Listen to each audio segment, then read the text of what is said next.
What's up, Taiwan? I'm Rik Glauert with 10 minutes of news from here in Taiwan and around the world. US and Taiwan defense officials are now saying that China could use force to take over Taiwan as early as next year. China's increasing military presence in the region is raising calls for Taiwan to enhance its defenses. Jaime Ocon has the story. China has been increasing its military pressure in the Taiwan Strait, raising concerns that Beijing might move to attack Taiwan earlier than projected. U.S. officials have originally estimated a potential Chinese invasion of the island nation by 2027, but Admiral Mike Gilday, U.S. Chief of Naval Operations, moved up that time frame in an interview with an American think tank. In my mind, that has to be a 2022 window or potentially a 2023 window. It's how the Chinese behave and what they do. And what we've seen over the past 20 years is that they have delivered on every promise they've made earlier than they said they were going to deliver on it. China sees Taiwan as part of its own territory and has not ruled out the use of military force to take the island. At a legislative hearing in Taipei, the country's National Security Bureau Director General, Chen Mingtong, was asked about the U.S. Admiral's comments.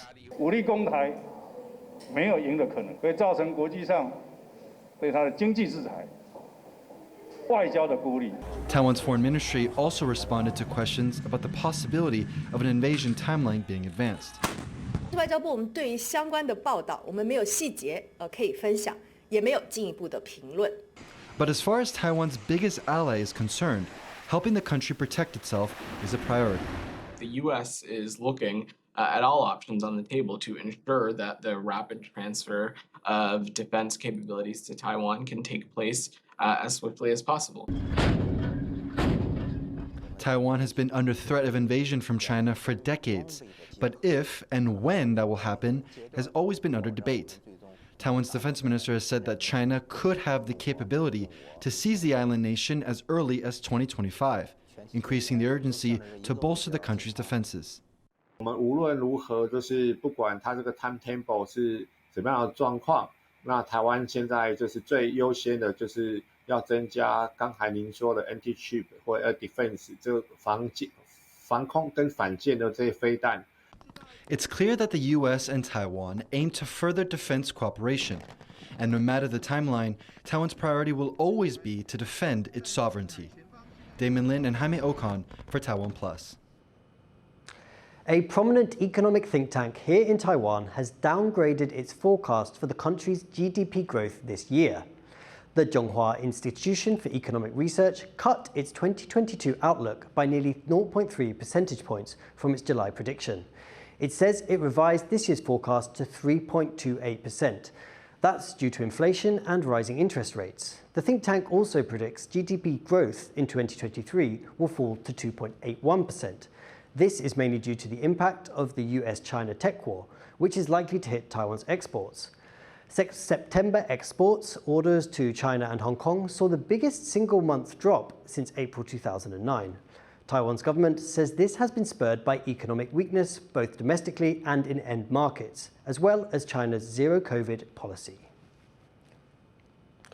President Tsai has welcomed Eswatini's King Mswati III to Taiwan.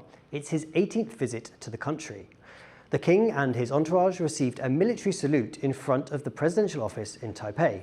King Mswati is the first foreign head of state to visit Taiwan since the country scrapped COVID quarantine rules last week. In her welcome remarks, President Tsai said the two countries have grown closer as they supported each other through the COVID pandemic. King Mswati said that relations between the two countries had stood the test of time. Taiwan and the African nation have been diplomatic allies for 54 years. He also said Eswatini will continue pushing for Taiwan's inclusion in the United Nations. It's one of the most important rituals of Taiwan's election season. With around a month left until polling day, candidates for local elections have drawn lots to decide their position on the ballot. On Friday morning, the three leading candidates in Taipei picked their numbers. The ruling Democratic Progressive Party nominee, Chen Shizhong, drew number 12. Main opposition Kuomintang nominee, Jiang Wan'an, will come ahead on the ballot at number 6, while independent politician Vivian Huang will have the 8th spot. Lots were drawn across the country, and you'll see the candidates' numbers on election adverts around Taiwan to make sure voters know where to stamp their ballots. And speaking of those elections, there's also been calls for candidates to pay closer attention to environmental concerns. I went to the capital's City Hall, where activists were hoping to push climate change higher up the political agenda. It's election season here in Taiwan. In just over a month, people across the country will be going to the polls to vote in local officials, from county chiefs to city mayors. That means politicians are out on the streets and on the front of newspapers doing whatever they can to secure votes. So these environmentalists outside the capital City Hall are putting on a display to remind them of the climate change related issues that really matter to Taiwan's voters. So far, we don't see any climate policy proposed by the candidates. So it's really a shame because Taiwan is in great danger by climate change. So local government, especially big cities, are the front line to combat climate change. Greenpeace took an online survey to find out what people care most about, and they displayed the most popular choices outside Taipei city government. Low emission transport zones in cities, net zero social housing, and government-provided reusable food containers were among the most pressing issues. Taiwan has seen unprecedented droughts in the last few years, as well as record-breaking rain in the last week. Many put these down to climate change. The warming temperature will cause a lot of problems. For example, the energy shortage, energy blackout, and the water demand and water shortage. So the mayor candidates will need to consider more about associated issues, how we respond to heat from multiple aspects, from social welfare and elderly care, and how change our environment to be greener and cooler. Taiwan is often described as a raucous democracy with one of the highest voter turnouts in the world. November's elections are already dominating local media, with accusations flying between politicians of everything from plagiarizing university theses to money laundering. One candidate is even being urged to drop out of a race over a decades-old murder charge. Many feel that more attention needs to be paid to the real issues affecting the public. We want the candidates that can help us to build a better future for our next generation, right? So climate change is an issue related to our future. We want a candidate that they see this and a vision for our future, and that's why we focus on the policy instead of politicians. Perhaps the most closely watched race this year is the Taipei mayorship. It's seen as a stepping stone to the presidency. We will have to wait another month to see who will get the keys to Taipei City Hall and other seats of power around the country.